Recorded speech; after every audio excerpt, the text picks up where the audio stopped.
Hello everyone, welcome back to Web2App, and in today's video, I'm gonna show you how to create local account in Windows 10. Creating a local account in Windows 10 is similar to creating a local account in Windows 11. So to do so, open your laptop and log into your account, and then open your taskbar and click on Windows icon. Now click on your settings. Now look for account. Click on it. Now scroll down till you see other users, click on it and click on add account.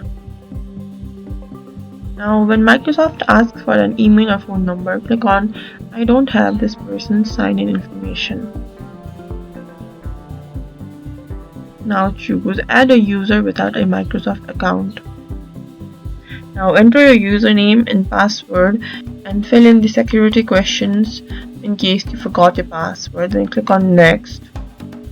And a local Windows account has been created which can be used. Thank you for watching and follow us for more tips and tutorials.